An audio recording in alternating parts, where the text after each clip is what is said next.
This is Brian Mayer, host of Hot Sauce Weekly, and you are listening to BCRN, all barbecue and grilling all the time. From my heart and from my hand, why don't people understand my intention? Happy to have you aboard here for the really big barbecue show. We cook because we have to, and we grill because we want to. Fine, how's it going?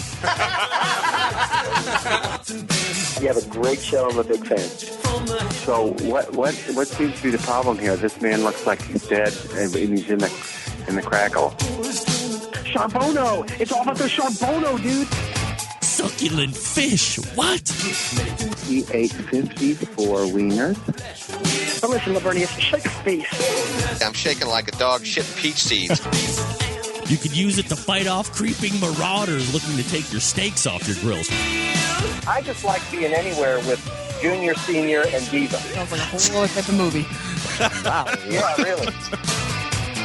Keep it hot, keep it clean, keep it lubricated. We have top men working on it right now. Who? Top men. Hey, welcome back to the second hour, ladies and gentlemen. We're after dark. Go ahead and get your libations out. It's time to get loose. Not in a literal way, by the way.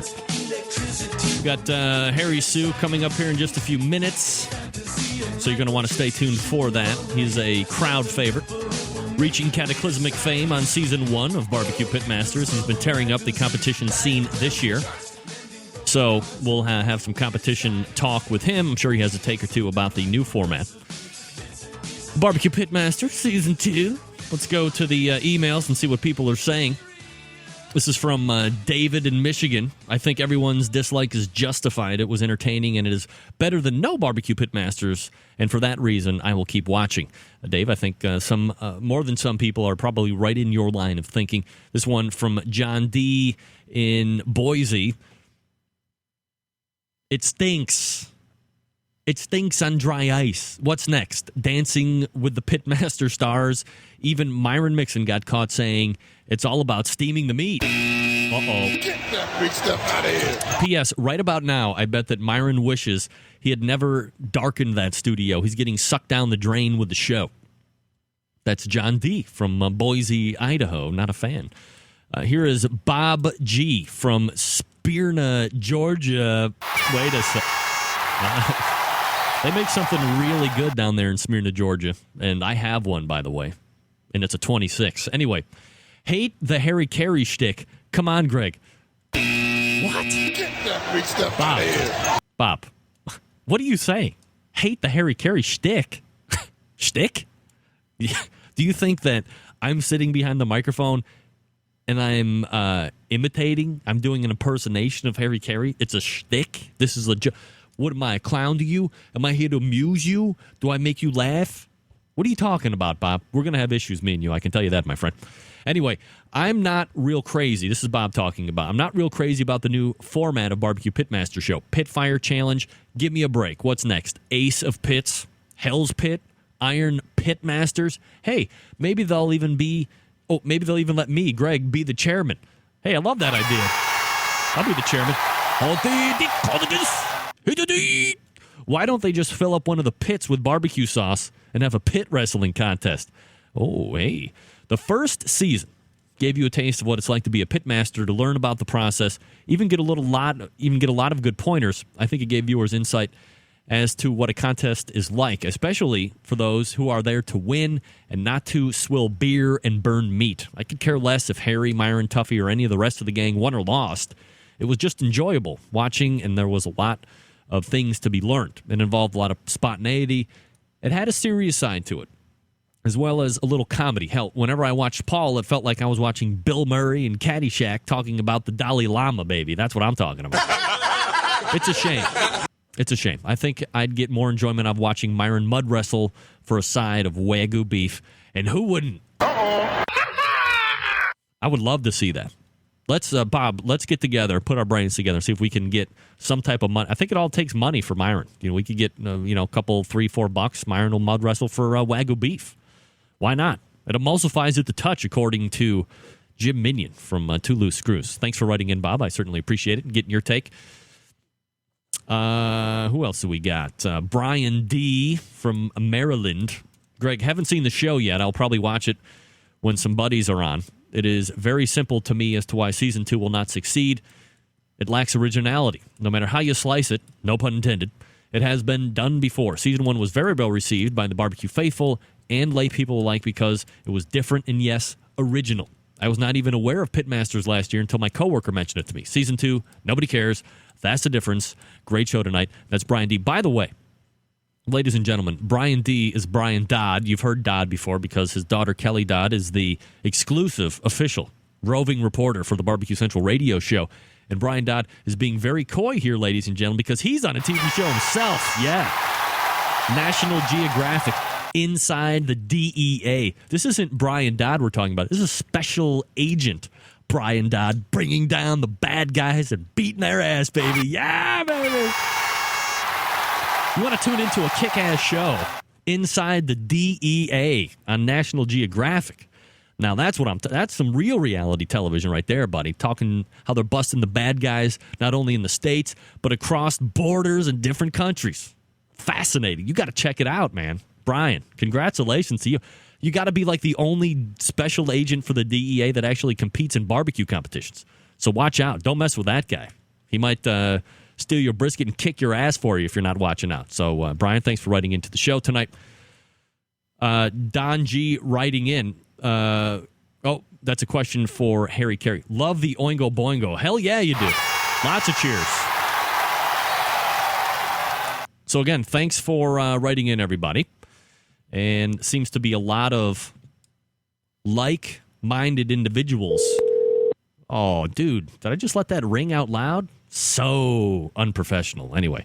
All right, so let's go ahead and race over to the hotline. As promised, joining me now is an eight-time Grand Champ winner this season. That's right, 8-time Grand Champ winner this season. He's a barbecue competition cooking class instructor, and he has a crowd. And he was a crowd favorite last year on the BBQ Pitmasters Season 1 show there on TLC. He has also done wonders for the sales of chicken hats across the country. It's Pitmaster of Slap Yo Daddy Barbecue Team. Harry Sue joins us back on the show tonight. Harry, how are you, buddy?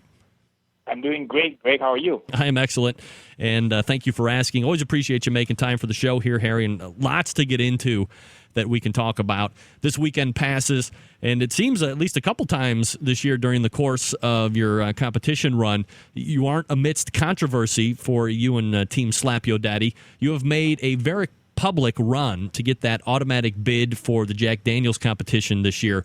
Of course, in order to do that, you need to win 7 times at qualifying events, which means a minimum of 25 teams need to be entered into that particular event you're at for that weekend. You were just at Harrah's Casino Blues and Barbecue Festival in Valley Center, New Mexico. You know, as a cook, as somebody that's really out there trying to get down to the Jack, this is something you've made a mission to. How much of a pain in the ass is that for you, knowing you're up against a time clock to get your 7 wins in for that auto invite, and then as you go back and recount, they have figured out that, indeed, this isn't a qualifying contest that you have won? You know, it's sometimes heartbreaking when you drive a long way and you try to do your best in a contest, and somehow there's an unfortunate event and snafu. Course, but we know we take it out of our stride because it's really part of the whole barbecue experience. And if we need to win 8 to make it to the Jack, then we'll try to win 8. We have one more contest in 2 weeks in Northern California, and if we can do it on August the 28th, then we'll have our 8, which is actually 7 since 1 was counted out. Now, I mean, you've been having a great year to win 8 times, and not just place in any categories 8 times, but you're winning, taking grand champion already 8 times this year. What kind of a run have you been experiencing, and what kind of attributes can you, or what kind of things can you point to that have been attributing to the success? The key, Greg, is consistency. We are up against the best in the West, and as you probably are aware, the same sort of group of top teams sort of trail each other from site to site. And we've duked it out with the best from New Mexico, Nevada, California, and Arizona. And the key is to cook with consistency, because what you want to do is place in the top 10 in all 4 meat categories. Now, this is Harry Sue joining us from Slap Yo Daddy Barbecue. By the way, his website if you want to keep up with him, because he does keep a very dignified blog, slapyodaddybbq.com. And I have asked this question to other pitmasters. Of course, I want to ask you and get your opinion here, Harry. Why does the jack mean so much to you? It isn't a sanctioned event by any major sanctioning body out there. No points are awarded to overall year standings. The best teams aren't always there because of the drawing process. The prize money isn't necessarily overwhelming compared to some of the other events out there. What is it about the jack that gets everyone, no pun intended, jacked up about this event? Well, Greg, for someone who hasn't been there, I am, of course, caught up in the intrigue and the mystery of the jack. I've watched teams compete in the jack on TV, and I believe it's sort of the Mount Everest of barbecue. Any team that's worth its sauce is going to want to try to make the jack at least once in their career. We've made it a 3-year journey, and this is our 3rd year trying to get to the jack. I tried to get through the jack through the automatic draw for the state of California last year. We had the most number of GCs, which was 3. But it wasn't enough to get the draw. So this year, my partner and I decided we will take no chances and try to get the 7 wins needed.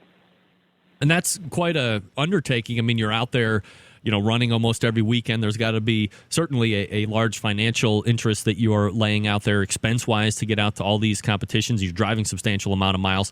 And I guess one of the things that people keep coming back to that I see as far as reactions on internet forums and stuff, the thing that they really seem to like about Slap Yo Daddy Barbecue is you're not trailing that $13,000, $15,000 Jambo pit or some other big competition rig. You're still doing this on the Weber Smoky Mountain cookers. We are using the same exact smokers we purchased off Amazon 3 years ago for about $200 a piece. And these little puppies, the WSMs, are amazing. They are resilient, they are bulletproof, and they've carried us to over 10-plus grand championships now. It was funny because I had Johnny Trigg on during the first season of BBQ Pitmasters, and we were kind of running down the list of teams that were on there. When I brought up your name, he said that you had a lot of great potential. You're doing very well, but he was quick to kind of schneid off those Weber Smoky Mountain cookers. Do you find any type of personal satisfaction with the guys that kind of look down, that think maybe it's time for Harry and Slap Yo Daddy to upgrade to some bigger competition rig, and you're kind of out there kicking their ass with the Weber Smoky Mountains? I think it's a lot of fun to go out and consistently show everyone, especially the newbies, that it is the pitmaster. It's not the pit that matters. And as I tell the students always who attend my class, you can make good barbecue with a hole in the ground if you know what you're doing. Harry Sue from Slap Yo Daddy Barbecue joining us here again. SlapYoDaddy.com is the website if you want to keep track of him. Harry, I want to ask you about this because I saw this, again, you seem to have been muddled in just a little bit of controversy here and there over the course of your jack run this year. Sometime in June, you were taking place in an IBCA event, which, typically for the people that know, it's a chicken turn-in, it's a rib turn-in, and a brisket turn-in. They're not fans of pork down there in Texas for whatever reason as far as what they allow in for entry evaluation. The smoke ring team was announced as grand champ first, but then there was a decision to overturn that. They dropped to 4th. You wind up actually taking from reserve grand all the way up to grand champion. Now, I've seen one account from the guys over at the Smoke Ring, but of course I would certainly love to get your account since I have you here on the phone as well. And it seemed to boil down to there being some type of a perceived change in the rules after the event was over, that pork wasn't going to count first, and then after contesting the event, pork was allowed to be counted, and the final standings were readjusted. From your perspective, how did this all go down? I cook IBCA primarily in California only. This IBCA event in New Mexico was the first IBCA out of state that I had done. But in California, it has always been a 4-meat contest. So I really honestly don't know what were some of the, the background behind the confusion. I went into the contest thinking that, okay, it's going to be like IBCA in California. It was advertised as a 4-meat contest. The entry form says 4 meats. All the teams, at least I brought 4 meats, and I planned to cook 4 meats. They gave us the 4 trays needed for the 4 meats. So I basically cooked it as a 4-meat contest until we got to the results. And I think, I was surprised, and so were some of the other teams. And when the dust settled, I guess they ruled it was 4 meats. Of course, it's heartbreaking for any team to go to a contest and cook and win and have the win taken away. But, that's really kind of part of the sort of the dynamics of a barbecue contest. We just take it in our stride, whatever way it goes, we really don't want to dwell on it. What we want to try to do is refocus our efforts and move on to the next contest, because we will get to the jack one way or another. If we do 7 and get to the jack, that's great. If we need to do 8, we're up to doing 8, because we really want to prove to everyone in America and to every barbecue team that we earned our spot at the jack. Now, I'm going to ask one follow-up question. If you don't want to answer it, that's certainly at your discretion, but why not ask you since you're on the phone? Because I was doing a lot of reading online. There were some people out there suggesting at that event that when there was some checking in to see what meats were going to be allowed and what weren't meats meats weren't going to be allowed, that perhaps some of your barbecue celebrity was tossed around, and that was instrumental in getting the rule changed and the scores adjusted. And that if it would have been Joe Blow's team out there, that it wouldn't have actually happened that way. Any truth to that you heard or that you experienced out there? I think like anything in life, right? If you hold the elephant's trunk versus holding the elephant's body, the elephant feels different. I really, don't know what to say. I was there, and it was clear to me that it was a 4-meat contest. Maybe some teams went there and they were used to cooking a 3-meat contest. So it was my first out-of-state cook. So I'm really in no position to determine who's right and who's wrong. I think in the end, right, a protest was filed, the sanctioning body reviewed all the facts, and it is what it is. And, it was an unfortunate incident. I believe that's the only event I've ever cooked in 3 years. And I've done probably maybe 40, 50 contests that had any kind of a controversy. Harry Sue from Slap Yo Daddy Barbecue joining us here on the show. So do you think, Harry, and as you said, you've cooked IBCA there in California, do you think at all that this might speak to how the IBCA is governed versus some of the other sanctioning bodies where you always know, for instance, like in a KCBS or an MBN, what the rules are going into the event, whether you're in Vermont or whether you're in Washington State or whether you're in Texas, all the rules are the same regardless. And it sounds like here that sometimes it's a 3-meat contest and sometimes it's a 4-meat contest, and you better really read up on the rules for every specific event for IBCA. I think it's incumbent upon the official who is overseeing the event to make it clear to the teams what the rules are. I know in California we are blessed with Kelly and Kathleen McIntosh, the IBCA reps, and they always do a first-class job whether they are officiating the IBCA or the KCBS, and they make it very clear to the teams what are the ground rules, and they will always call the positions down about to half the number of teams. So I've never encountered any controversy, any question, any inaccuracy whatsoever in any of the contests we've done here in 3 years. So I guess this was my really first experience, and it was kind of an eye-opener, and I guess I learned the hard way that, the consistency in judging isn't universal across all the states. Is this something that would potentially scare you from competing in another IBCA event, or just a hiccup in the road and you'll continue to go into them regardless?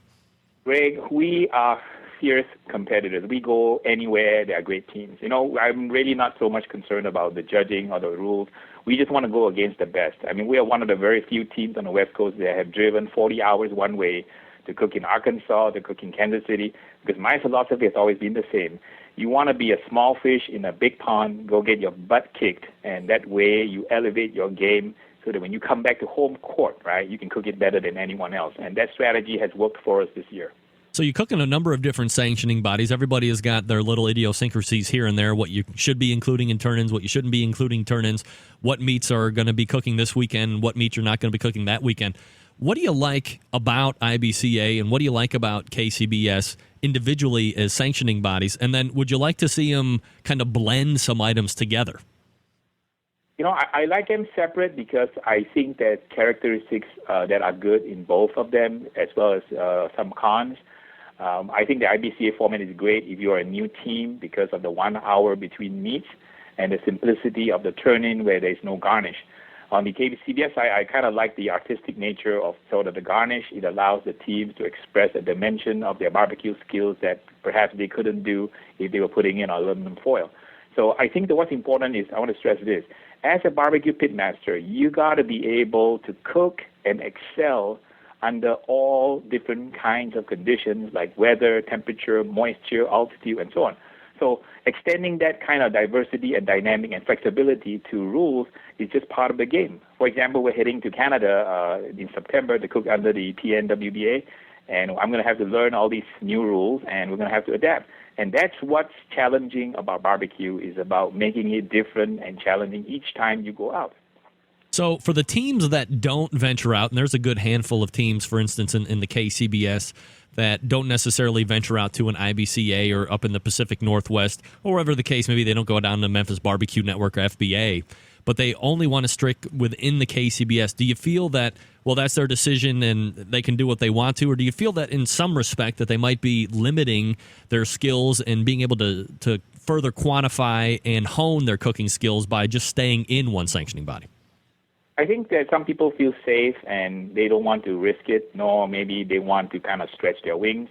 My philosophy is that I want to stretch my wings in every arena. I want to cook in Florida, I want to cook in Kansas City, Memphis in May, and PNWA, California, IBCA. I want to cook it all because I think that you can truly show how good you are if you can excel in all of the different sanctioning bodies.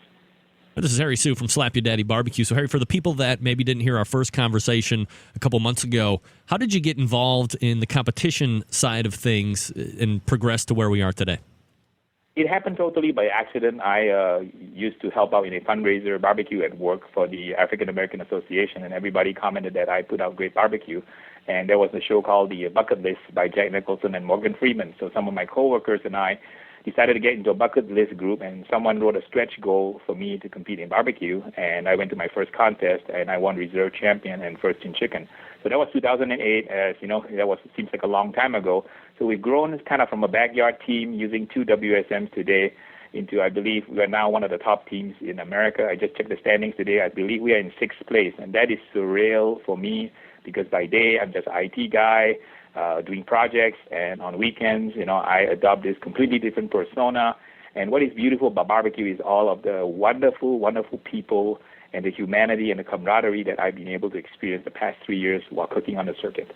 Do you think if you would have taken the DFL at that first competition, you would have been so enthused to go back?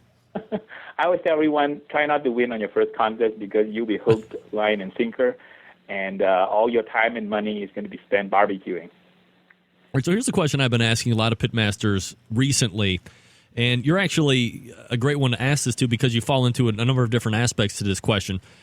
No doubt about it, there has been a proliferation of barbecue cooking classes here, especially in the last 2 to 4 years, where you have some of the top teams out there in any competition arena, any competition sanctioning body, doing classes, and basically for whatever the fee is, showing you and laying it out all on the line. These are the rubs I use. This is how I cook it. This is the temperature I cook it at. This is the temperature I cook it to. This is how I make my garnish box. I mean, from start to finish, dead bang Willie, giving it all up.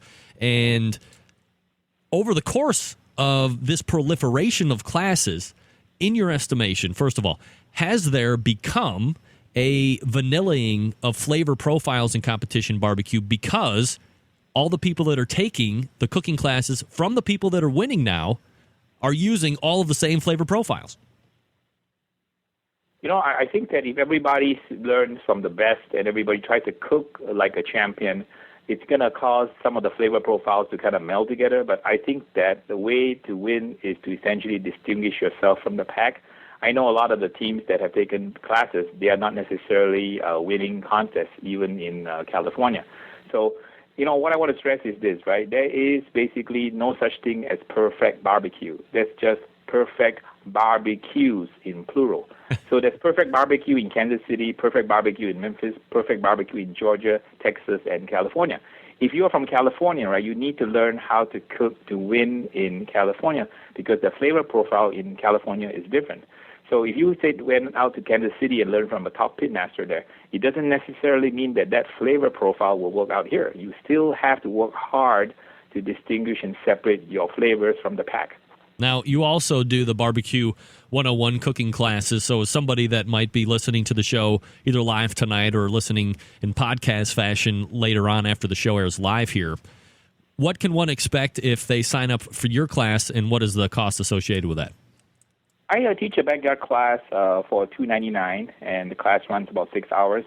The nature of the class was essentially a request from my coworkers and friends who wanted to learn how to cook barbecue. So I started teaching classes last year.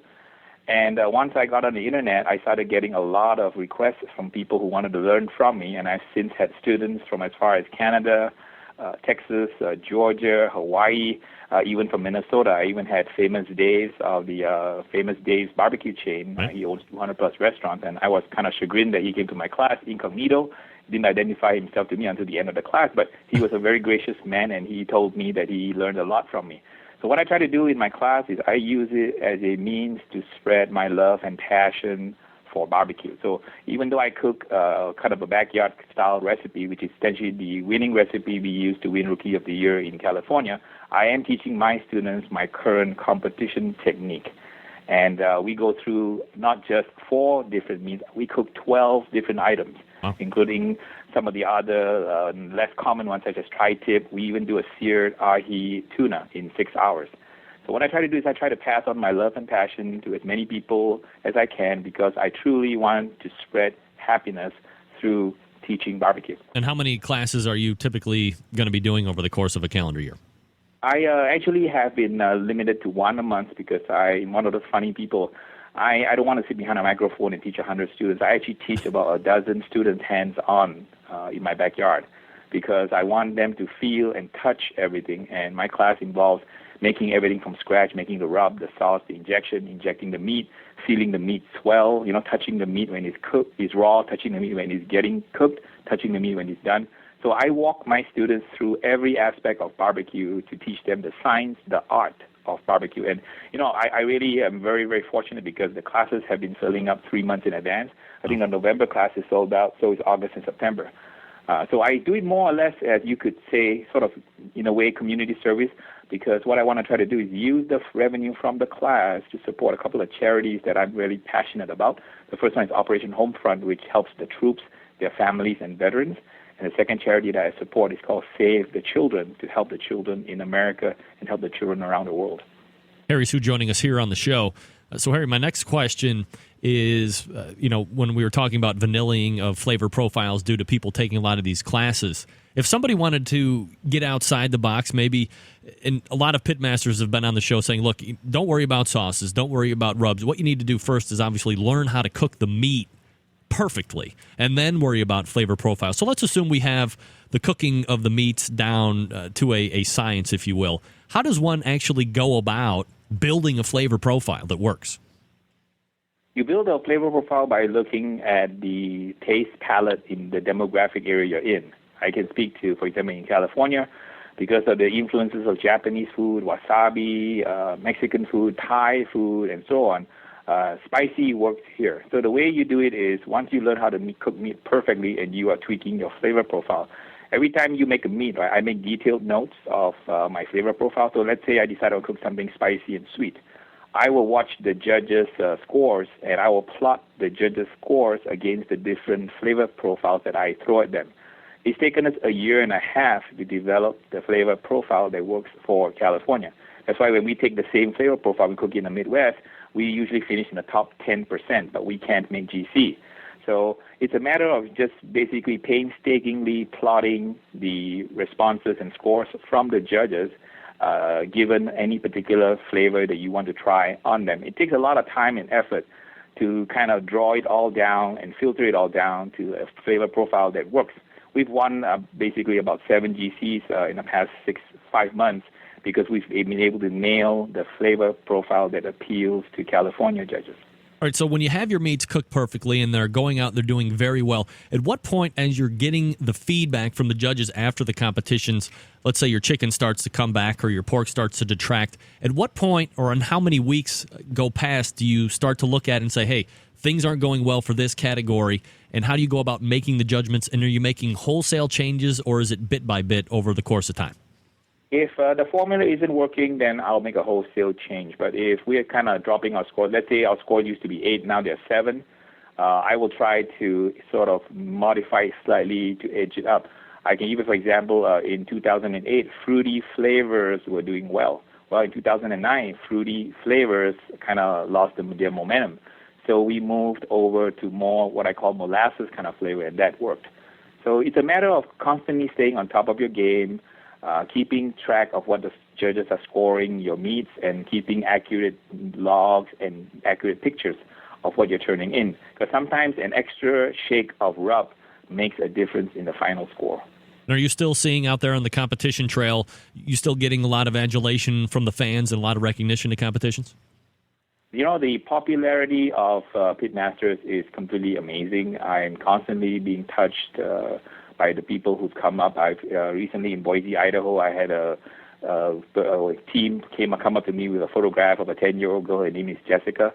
She wrote me a beautiful note about how our little exposure on TV had brought joy and inspiration to their life. So, you know, moments like this really touch my heart because I'm out there cooking barbecue, but I found that barbecue touches everyone in the heart, and barbecue can truly bring happiness to a lot of people. All right, so this is a good segue.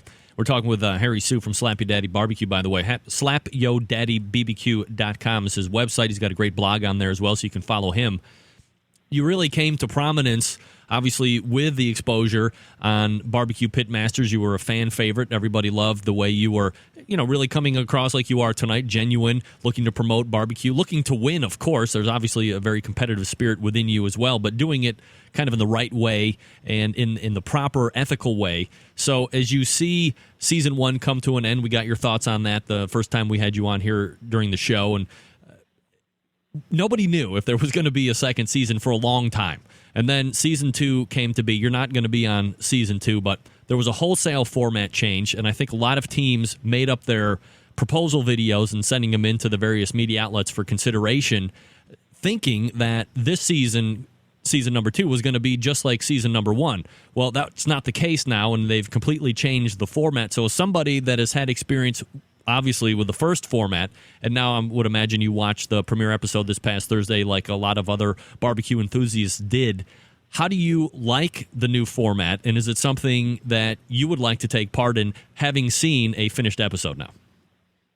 Okay, a couple of different points. I was quite surprised with the format change because I thought that the original format was something that kind of grew on the viewership towards the end.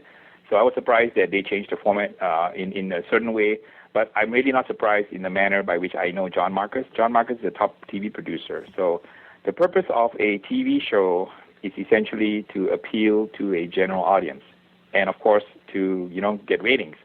A TV show is not really, you know, made for BBQ Pitmasters. And I know that in season 1, they picked a particular format and style, but in season 2, they changed the format. And I can only believe that they changed the format because they felt that it would bring in a wider audience pool. So as you look at it, and you saw the first episode last Thursday, do you like the way it's set up now, or do you find it to be kind of lost in the amalgamation of different kind of similarly themed cooking shows now? Now, as a barbecue competitor, obviously I will say that the show is not really sort of, you know, set up to say what a barbecue competitor expects.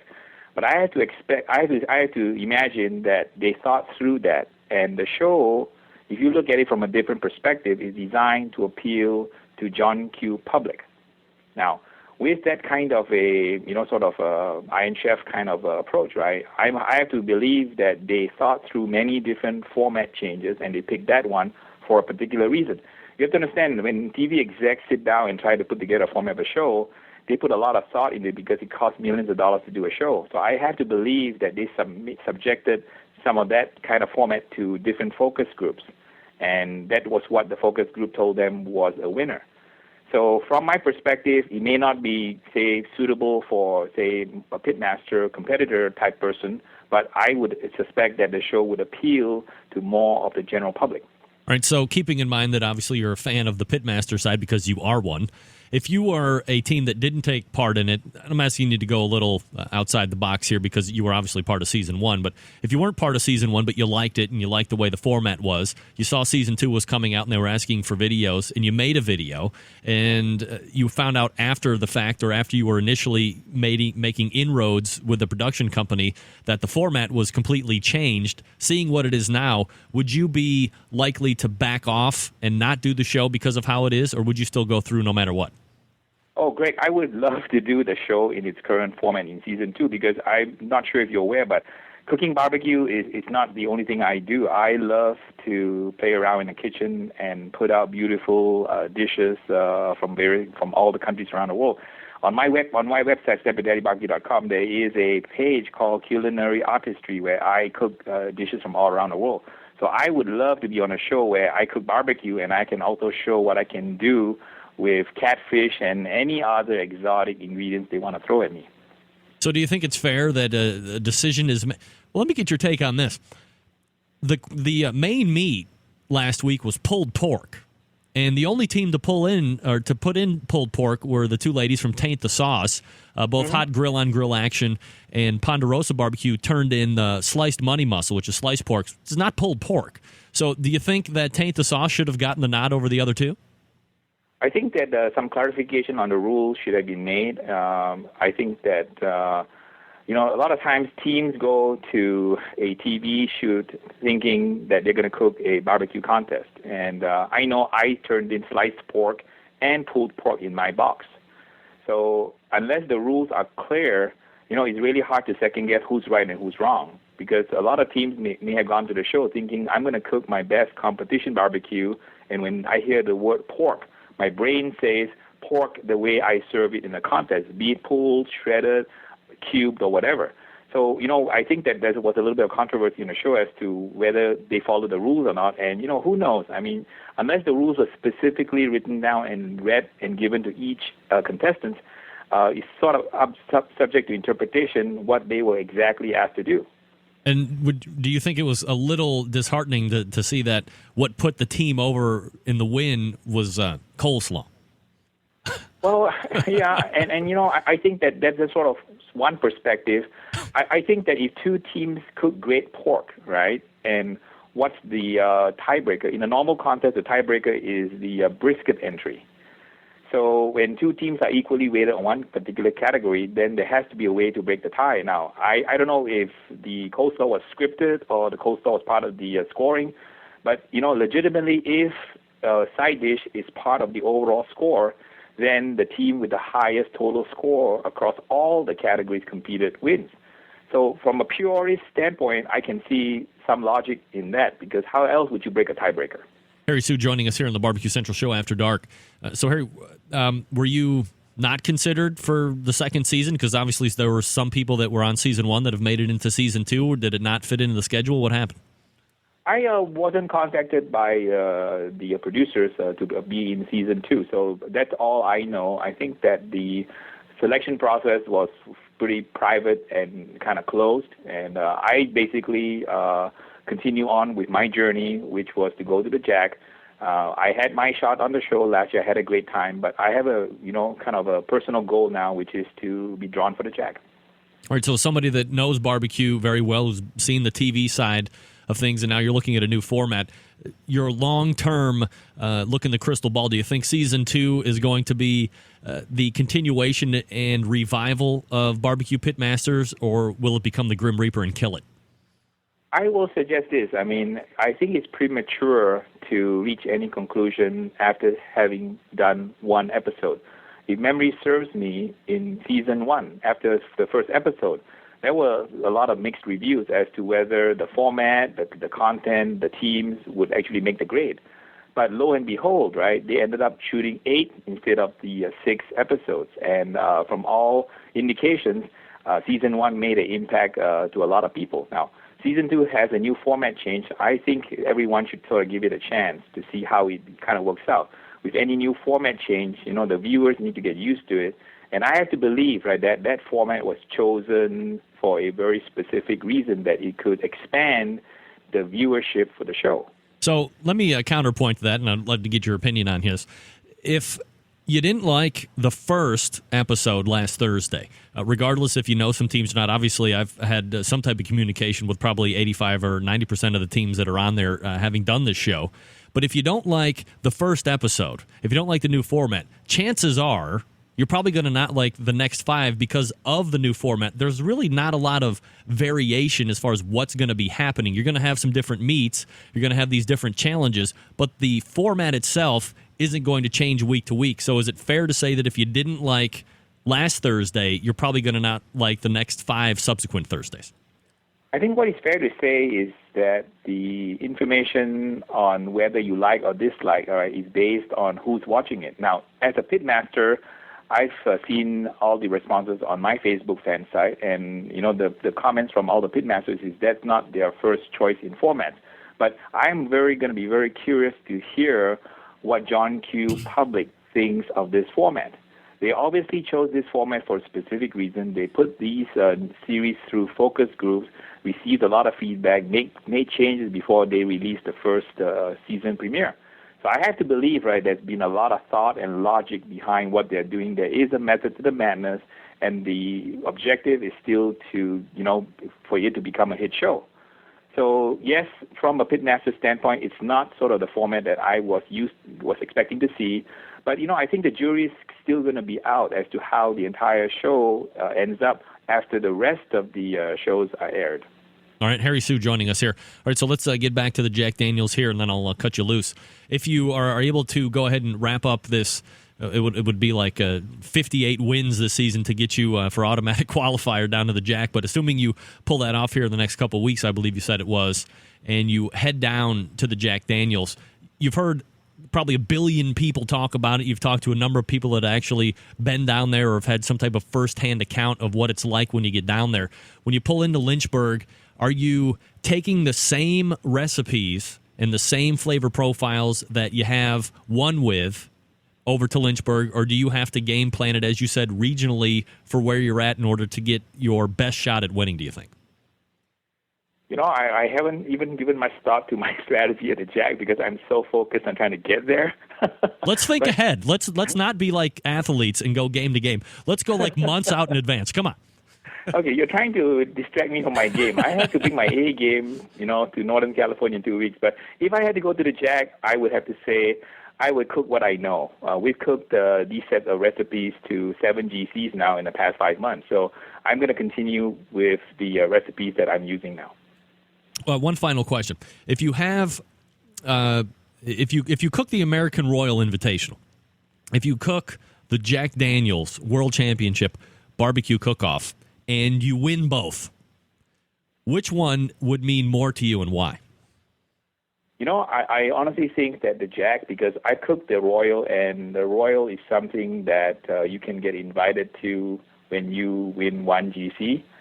However, the Jack is special to me. I know there are teams that have gone to the Jack with just 1 win, but for us, it's going to be really, really something we want because we spent 3 years chasing this, and it's been also a grueling, journey, not just physically, mentally, and also it's even affected me with my relationships. I've, ended a relationship because I want to go to the Jack, and I'm cooking every weekend. So I'm completely obsessed. It's totally irrational doing what I'm doing to try to sort of take home a banner that may cost only, say, $50. But, I spend tens of thousands of dollars chasing the Jack, and if I had to sit in a psychiatrist's couch, I think I would be certified as insane for doing what I'm doing.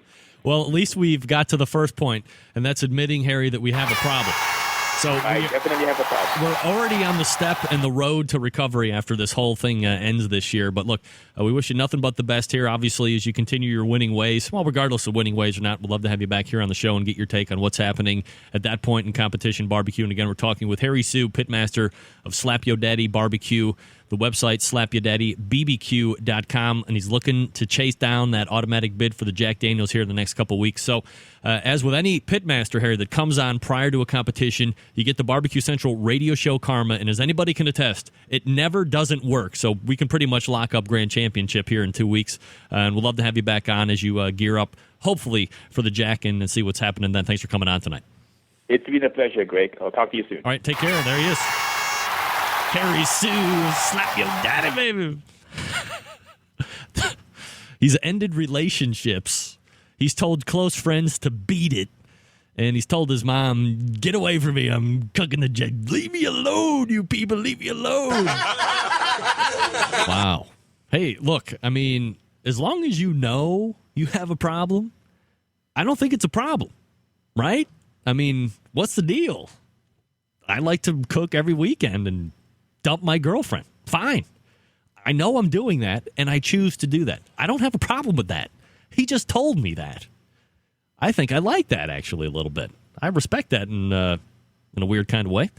And, look, we wish him nothing but luck. I'm glad he was able to clear up some items, hopefully clear up some items for some people that had issues with that IBCA event a couple months ago. I wasn't there, so I can only just ask him about his points in perspective.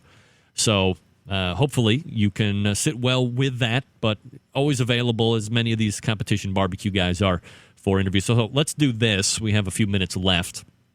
We have some prizes in the prize closet, so just call in, and I'll lay out what we have, and you can pick 877-448-0433. You can also weigh in on Season 2 of BBQ Pitmasters if you want. Sounded like he was given some lines that were rehearsed as far as focus groups, and let a few more episodes play out and this and that. Look, again, I agree with him in a certain aspect. The Pitmasters just aren't going to like this show. If you're a Pitmaster and you like Season 1 of BBQ Pitmasters, you're not going to like Season 2.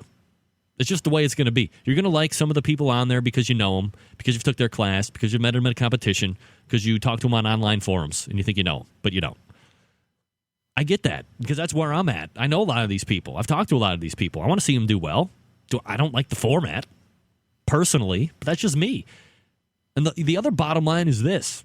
Collect all of us, lovers of barbecue that know about competition, but I don't even compete. But I'll sit there and track it on the internet so I can talk about it on a Tuesday. Who's worse, Harry Sue or me? There's no doubt about it in my mind that I'm a bigger loser than that guy. Forget about it. He's such a better person than me. Anyway, let's go ahead. 516 area code. Name and where you're calling from. Hey, Greg. How you doing? Good. How are you? All right. You don't want to know my name, though. I don't want to know your name now? Let's just say it's Don G. Hey, Don G. Hey, Don. So the chicken soak is out from Cosmos Q, so I can't give you that. But we have... do you have one in mind? I'd love some beef injection from Cosmos. Well, see, that's the problem. The Cosmos Q prize is out. Ah, okay, sorry. Yeah, so you have to call back another week for that. But we do have El Capitan Santa Maria style rub. We have the wine-infused oakwood from Greenleaf Barbecue. We have a frog mat. And we have some wild game rub or cedar planks from the good folks over at bbqhooks.com. Let's try the frog rub. I mean, the frog mat, rather. All right, you do have, obviously, an offset cooker. This cannot stand direct heat. It'll melt. I got a Weber also. A Weber Smoky Mountain? Weber kettle. A Weber kettle? Yeah. All right. So this is what you want to do.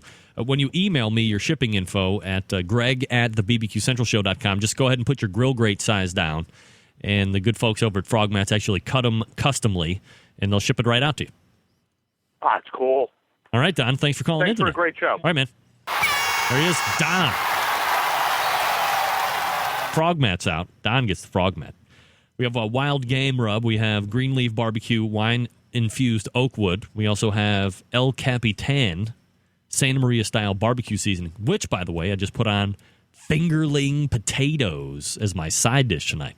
Forget about my mom's recipe. How about my fingerling potatoes with a drizzle of olive oil and El Capitan Santa Maria style seasoning on my grill at 400 degrees for 20 minutes. Absolute succulence, baby. Oh, it's so good. I'm telling you, that's the best rub, all-purpose rub ever out there right now on the face of the earth. El Capitan Santa Maria style barbecue seasoning. Great on beef, great on everything. I put it on my hair last night. It all grew back. Love that stuff. Seasonal and hair replacement. How about that? Anyway, getting back before we dole out the rest of these prizes. Again, 877-448-0433 if you want to have a free prize. If you're a fan of Season 1, right, and you like that format, you're not going to like Season 2. And the other thing is, collectively, if you take all of us barbecue enthusiasts and purists and people that follow the competition scene, all that great, collectively, we make up like 1% probably of the viewing audience that TLC gets. So we're just not that group of people, no matter how big and powerful we think we are. And by the way, I would just like to make this one small observation. I don't recall going to BBQ Pitmaster TLC's Facebook page last year after the first few episodes ran and see the outpouring of love and props in Attaboys. Is it Attaboys? Attaboys. Attaboys for a great show. No, I don't recall seeing that. But after one episode of season 2, the hate, the venom, and the vitriol runs deep in the barbecue community. On the BBQ Pitmasters Facebook page, on the TLC's Facebook page, on Kingsford's Facebook page, on Mo Kason's Shoemaker's Facebook page. I mean, everybody was taking collateral damage all over the place. And it's still going on. Just go ahead, Facebook up, and see those pages, and you will see a lot of unhappy people. But there weren't that many people going to the same pages a year ago saying how much they love season 1. There was some picks, and they were picking some nits there, too. Not showing enough of this. Want to see a little bit more of that. Myron Mixon has somehow come out of season 1 being a hated heel, a man in black, literally, with his bad mouth, and he's swearing all the time, and he doesn't need to do that, and he's a shit talker, and he's not doing anything to promote barbecue in the right way. Somehow managed to turn that, like, on its ass, and he's become the only thing good with BBQ Pitmaster season. How does that happen? What? The same bad mouth, the same use of foul language, the same cocky, arrogant attitude from season 1, and now he's the good guy. What? Hey! I'm just saying. I like him regardless. Anybody, I like him regardless. I'm just saying, he was not very well liked, and now he's the only thing that's good about the show after one episode. All right, what can I tell you? Let's wrap this bad bitch up. I want to thank my guest for the last 40 minutes or so, Harry Sue from Slap Yo Daddy Barbecue, as he gears up to win that 8th Grand Championship in 2 weeks to get that automatic into the Jack Daniels. Really wants to get in the Jack. Why? I'd rather win the American Royal Invitation. Just me. How many competitions have I had? 0. Get that big stuff out of here. Well on my way to nothing as usual. Also, want to thank my mom for coming on in the 9 o'clock hour, sharing recipes. If you want to get those, Greg at the BBQCentralShow.com. August 17th in the subject line, along with Mom's recipes. We'll get them right out to you. They're succulent. Swear to God. You'll love those cinnamon chips. You can dip them in whipped cream. You'll love them. Great show lined up for you next week. So be sure to stay tuned for that. And until we rejoin ourselves and break down another episode of Season 2 of BBQ Pitmasters, it's your program host and proud U.S. American Greg Rempe. Good night now.